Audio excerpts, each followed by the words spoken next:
Sahabat Gica, selamat bertemu kembali. Saat ini kami sedang kedatangan tamu istimewa. Meskipun mungil ini aset Indonesia. Boleh silakan kenalan dulu, Mbak. Oke, terima kasih Mas Yoyon. Hmm, Perkenalkan nama saya Sumi, hmm, asalnya dari Cikampek, Jawa Barat. hmm. Sekarang berdomisili di Taichung, Longqing, dekat dengan Tunghai University, seperti Oke. itu. Ceritanya gimana Mbak Sumi bisa terdampar di Taiwan itu? Wah, ini panjang ya ceritanya ya. Hmm, Jadi sebenarnya cerita awal ke Taiwan itu adalah karena pengen kerja di sini. hmm, Sebenarnya kayak gitu kan. Pengen kerja di Taiwan, gimana rasanya kerja di luar negeri kan, karena kan banyak banget tuh kebetulan dari daerah yang dari Cikampek sendiri hmm, ya, yang dia merantau ke Taiwan untuk kerja. Nah, cuman saat itu masalahnya adalah kalau misalnya pakai agent hmm. itu harganya cukup mahal. Iya betul. Belum banyak potongannya Hmm, seperti itu kan. Potongannya itu seperti potongan per bulan, kemudian potongan-potongan lainnya seperti uang pendaftaran, belum hmm. belum kita harus menunggu kayak gitu kan di LPK Ya LPK-nya karena kayak gitu. agent kan jasa pasti betul Iya, itu. nah itu, dan juga kan belum tentu misal kita bayar langsung, oh iya udah langsung berangkat, kan itu belum tentu Hmm, kayak gitu, karena banyak juga dari teman-teman yang kadang harus menunggu di LPK itu sekitar 1 tahun, 2 tahun, 3 tahun, betul. wah Hmm, lama banget kan. Dan kebetulan saat itu juga COVID-19 hmm, kayak gitu, hmm, makin ini kan, makin apa hmm, namanya tuh, makin lama lagi dan makin tidak pasti saat hmm. itu kan. Akhirnya gimana nih caranya bisa ke Taiwan dan bisa bekerja di sini Hmm, kayak gitu kan. Jadi cari-carilah di internet kayak gitu kan, cari-cari gimana nih cara untuk bisa ke Taiwan. Dapatlah salah satu cara, yaitu hmm, dengan cara sekolah hmm, kayak gitu kan. Nah, tapi kan sekolah mahal ya. iya, hmm, Mahal dan harus biaya kayak gitu kan. Wah, hmm, saat itu gimana nih, hmm, keuangan nggak terlalu banyak kayak iya, gitu, gimana nih menginisiasi hmm, untuk bisa sekolah ke Taiwan tapi tidak perlu keluar banyak. hmm. Akhirnya apa, daftarlah beasiswa, seperti Oke, itu, daftar beasiswa. Dan semua prosesnya dilakukan mandiri, hmm. bener-bener yang dari awal semua Semuanya sendiri tanpa bantuan siapapun, tanpa bantuan siapapun. luar dan biasa. dan itu semua modalnya itu cuma dari Google, Hmm, searching Google, terus dari Facebook, hmm, udah dari situ aja modalnya kayak gitu. Dapatlah informasi beasiswa, universitas, semuanya daftar sendiri, persiapan, akhirnya hmm, submit. Alhamdulillahnya kan ya tadi, karena kalau kita ada niat ya hmm. selalu ada jalan, jadi Betul. Hmm, dapatlah hmm. beasiswa tersebut dan ke Taiwan Terus akhirnya. sebelum ke Taiwan ada sempat belajar Mandarin atau ada ketakutan tersendiri? Sebenarnya kan di Taiwan itu negara asing kayak gitu. Mhm. Gak ada sama sekali. Hmm, bahkan belajarnya sebenarnya bukan Mandarin, hmm. belajar bahasa Jepang. Malah. Gak nyambung. Jadi gak nyambung kan. Hmm, Karena saat itu tuh yang penting kayaknya bahasa Inggris doang bisa kali ya kayak gitu hmm. kan. Jadi malah yang dikuatin justru bahasa Inggrisnya. Ya. Di Indonesia nggak ada sama sekali belajar Chinese atau Mandarin, sama Hmm, sekali nggak ada. Bahkan nggak tahu kan di Taiwan itu seperti apa. hmm, Yang penting saat itu gimana nih caranya bisa ke Taiwan, udah hmm, hmm. bahasa mikirnya nanti kayak gitu kan. Oh, ya. Jadinya nggak ada sama Hmm. sekali. Terus begitu sampai di Taiwan, begitu menginjakkan kaki pertama, terus kira-kira bayangannya apa untuk ke depan gitu waktu itu? Iya, nah kebetulan universitas itu letaknya ada di Pingtung, di Hmm, bagian selatan. Nah, hmm, semua orang justru kaget kan pertama kali, kayak culture shock. Nyampe Taiwan, karena kan pikirnya, oh semua orang Taiwan bisa Inggris kali ya. hmm, hmm. Pas ternyata di Pingtung, gak ada yang bisa bahasa Inggris sama sekali. Iya. Jadi komunikasi sangat sulit. Hmm, Sempet jadi saat itu awal-awal tuh sempet frustasi ya, karena kemana-mana harus pakainya Google Translate, semuanya hmm, hmm. ditranslate, capek juga kan, Iya. lama-lama capek, akhirnya kepikiran untuk belajar Mandarin. Oh, gitu. Iya, Pak. Terus cari-cari di Google juga untuk belajar Mandarin, terus ketemu? Ketemu lagi Kak, Iya, ketemu langsung lagi iya Kak. ketemu Kika ini, terus ada kontak person, langsung tanya, kebetulan Hmm, Mas iya. Yoyon saat itu. Waktu itu belajarnya offline atau online? Nah, saat itu pertama kali online, Hmm, kayak gitu kan. Nah, kebetulan kan Gika ini juga di Taichung kan. iya. Di Taichung, wah, dan saya juga kan tinggalnya di Taichung. Hmm, Jadi ya udah, jadi kita itu ada online, hmm, ada kelas online. Kebetulan dapat kelasnya di hari Selasa, hmm, dan ternyata ada kelas offline juga di hari Minggu. hmm. Nah, jadi kadang-kadang nih kalau misalnya hari Minggu nggak ada kegiatan, biasa suka datang ke Gika kayak gitu Iya. buat belajar offline. Terus selama belajar ini Berapa bulan ikut belajar Mbak Sumi? Kira-kira udah sekitar 6 bulan ya. Nah, 6 bulan. selama 6 bulan itu kira-kira ada perubahan atau standar atau gimana? Ada banget perubahan. Ini dia yang ini ya apa namanya tuh yang sangat saya berterima kasih sama Gika ini, ada banget perubahan karena kan awalnya itu ketika belajar Mandarin level saya itu masih A1. A1 bener-bener yang kayak bener sangat basic karena kan baru banget belajar. Kemudian setelah mengikuti Gika kayak gitu kan, lambat kelamaan terus sering nulis juga, sering nulis dan di Gika ini ketemu banyak teman-teman yang juga sama-sama pengen belajar Chinese. Jadi kayak ada motivasi sendiri, semangat. Wah, teman-teman banyak yang udah bisa nih. Jadinya oh aku juga harus bisa. Jadi mulai lambat laun belajar sedikit-sedikit sampailah tahap dari yang A1 ini mulai sedikit meningkat. Sampai kemarin itu sempat ikutan kompetisi untuk kayak pidato bahasa Mandarin dan dapatlah juara 2. Wah, luar biasa. Jadi itu satu kayak wah kok bisa ya? Dari awalnya 0 terus dapat juara 2 pidato bahasa Mandarin kayak gitu, luar biasa. Jadi benar-benar Gika ini ngedorong saya pribadi ya untuk belajar Chinese dan lebih lebih improve seperti itu. Sementara ini kan Mbak Sumi bekerja, juga ada belajar. Nah, cara membagi waktunya gimana? Nah itu sih sebenarnya kalau karena dari awal sudah meniatkan ya untuk belajar bahasa Mandarin, jadi itu selalu aja di prioritas pertama. Kayak gitu. Jadi kerja itu kan kebetulan kerja dari pagi sampai sekitar jam 6 sore. Nah setelah itu makan malam, habis itu langsung persiapan untuk kelas. Dan selalu untuk bahasa Mandarin ini saya selalu buatin di jadwal sendiri kayak di Google Calendar. Jadi buat pengingat nih, oh setiap Selasa ini ada Mandarin. Jadi kalau misalnya ada yang ajak main hari Selasa, oh sorry nggak bisa. Karena memprioritaskan waktunya kayak gitu. Waktu itu kan Mbak Sumi datang di Taiwan sebagai pelajar. Terus kemudian setelah selesai belajar, nah pindahnya ke cari pekerjaan tuh gimana prosesnya? Nah itu dia, waktu itu ada kesusahan sendiri sih, karena apalagi saat itu Mandarinnya belum lancar banget kayak gitu kan.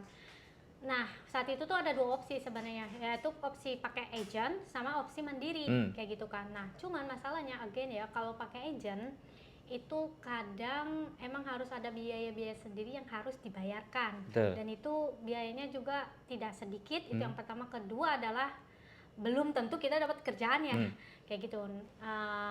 Nah makanya dari saat itu cobalah mandiri cari kerja sendiri. Nah di Taiwan ini kebetulan ada website untuk mencari kerja, contohnya tuh 104 1111 atau lewat LinkedIn. Ada juga nama website namanya Cake Resume, plus ada juga dari Facebook kayak gitu. Jadi saat itu memang kebetulan saya juga join dengan beberapa grup Facebook yang emang suka nawarin loker-loker kayak gitu. Jadi di Facebook ini ada yang buat misalnya tuh tadi untuk mahasiswa Taiwan, ada yang untuk umum, ada yang untuk khusus orang Indonesia kayak gitu, banyak. Jadi nah saat itu pokoknya gimana caranya nih biar bisa dapat kerja tanpa agent. Ya udah. Jadi carinya lewat tadi lamar-lamar lewat website, sama hampir sama kayak di Indo, lamar-lamar lewat website, lewat Facebook. Terus gitu. datang untuk interview begitu. Terus datang untuk interview kayak gitu. Untuk interview dan kemudian ya tadi setelah kelihatannya cocok barulah bisa kerja kayak gitu. Terus kemudian bekerja di Taiwan itu apakah impiannya Mbak Sumi atau tiba-tiba saja kepingin gitu? Enggak dong, karena kan dari awal juga niatin datang ke Taiwan emang buat bekerja ya, cuman karena saat itu bingung lewat jalur apa, makanya lewat ke pelajar dulu. Tapi sebenarnya goal utamanya adalah memang mau bekerja di Taiwan kayak gitu. Jadi sebenarnya, banyak dari teman-teman yang emang kesulitan cari kerja karena nggak mempersiapkan sebelumnya. Nah kalau aku pribadi sebelum ke Taiwan Mbak udah berpikir gimana nih caranya biar bisa kerja kayak gitu. Jadi udah ada persiapan dan ini merupakan ya impian juga karena pada akhirnya bisa kerja di Taiwan kayak gitu. Totalnya sudah tinggal di Taiwan berapa lama? Kalau dari sekolah sampai sekarang kurang lebih 4 tahun. 4 tahun. Terus dari 4 tahun itu kan sudah pernah merasakan gajinya. Gimana gaji di Taiwan? Wah, lebih baik daripada di Indonesia jelas. Kayak gitu. Meskipun biaya hidup di sini juga cukup tinggi, tapi setara lah dengan gajinya kayak gitu. Iya, jadi Kakak ada pesan-pesan nggak untuk teman-teman yang di Indonesia yang mungkin dengan latar belakang yang sama gitu?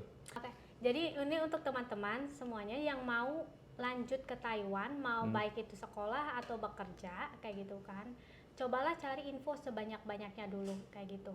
Sekarang ini kan kita udah masuk di dunia digital ya, dimana info itu sangat banyak, nggak Betul. kayak 10 tahun yang lalu Hmm. mungkin sulit banget dapat info. Sekarang info sangat banyak, bisa dicari di Facebook, di TikTok, di Google, semuanya bisa didapat kayak gitu kan. Dan tadi terus kalau misalnya teman-teman punya tujuan untuk kerja di sini, persiapkanlah dari awal kayak gitu, karena banyak banget nih teman-teman yang seangkatan kayak gitu kan, baru kepikiran mau kerja di Taiwan setelah mau lulus. Nah terus pas mau lulus ternyata persiapannya banyak, jadi nggak ada waktu, keburu pulang ke Ya, Indonesia karena ada masa tinggalnya sudah. karena masa tinggalnya sudah habis kayak gitu. Nah bagi teman-teman yang udah niat nih benar-benar mau kerja, persiapkan, cari tahu cara kerja di Taiwan seperti apa, terus working visa itu seperti apa, yang istilah 70 poin kayak gitu. Intinya tuh kesuksesan itu didapat ketika ada yang namanya persiapan bertemu dengan kesempatan. Jadi kesempatan itu pasti selalu ada, tapi masalahnya adalah apakah teman-teman siap untuk mengambil kesempatan itu atau tidak. Ya. Kayak gitu. Jadi persiapan itu perlu.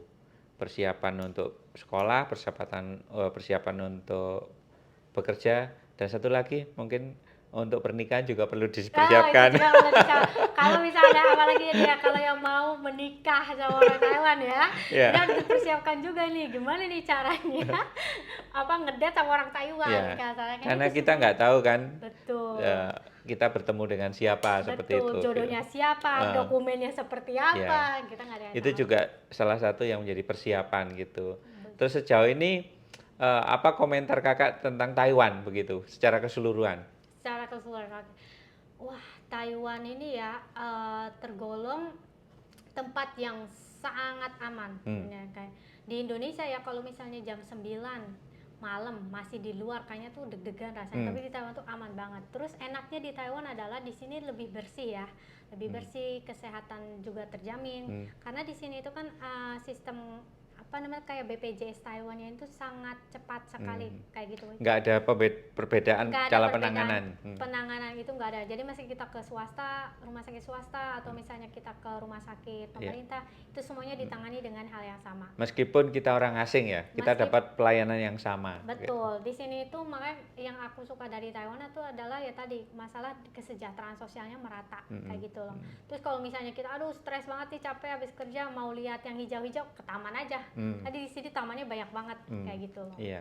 Terus kemudian kalau kita pergi kemana-mana, transportasi gimana? Nah, transportasi juga di sini sangat banyak dan juga sangat convenient kayak gitu Iya, kan. tepat waktu kita kemana Plus pun. tepat waktu. Nah, ini dia yang jadi pembeda mungkin Iya. ya. Apa sama negara kita di sini tuh semuanya serba tepat waktu. Jadi nggak ada itu namanya jam karet jam karet. Jadi secara nggak langsung hidup di Taiwan memaksa kita untuk lebih disiplin sama masalah waktu kayak Iya. gitu. Terus kemudian untuk pembayaran transportasi di Taiwan sangat murah ya? Sangat Ya, murah sekali karena ada subsidi dari pemerintah juga. Jadi cukup kita punya kartunya kayak gitu kan, istilahnya ada namanya Yoyo Card, tinggal di tap tap tap itu juga bisa. Ya. Yoyo Card itu kayak e-money begitu, bisa digunakan kalau saldonya ada buat beli barang di 7-Eleven, buat bayar bis, kereta, kemudian sewa sepeda U-Bike itu bisa ya. Bisa. Kemudian juga kalau teman-teman tahu ada apa namanya, jual minuman itu. Oh iya, Nah, jual minuman itu kayak juga bisa digunakan di situ betul, kayak gitu. vending machine kayak gitu itu juga bisa. Ya, jadi Taiwan sangat bersahabat. Jadi ya, jika ada kesempatan silakan datang ke Taiwan, baik itu belajar ataupun bekerja. Jadi teman-teman di sana gunakan kesempatan masa muda kalian dengan sebaik-baiknya gitu. Betul sekali. Oh satu lagi masih tambahan mungkin karena ini banyak juga dari teman-teman yang concern terkait, apalagi teman-teman yang Muslim kayak gitu.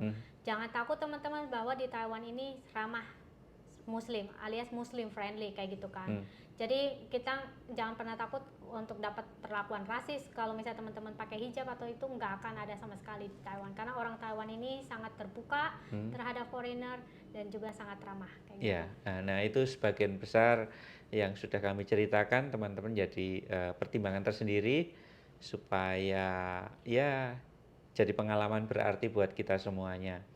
Jadi buat teman-teman yang masih di luar sana, kepingin belajar Mandarin sih, bisa hubungi kami di Gica. Kami ada kelas online dan offline. Jadi kami setiap malam ada kelas, sesuaikan dengan level teman masing-masing kayak gitu. Ada yang baru datang di Taiwan, ada yang sudah lama.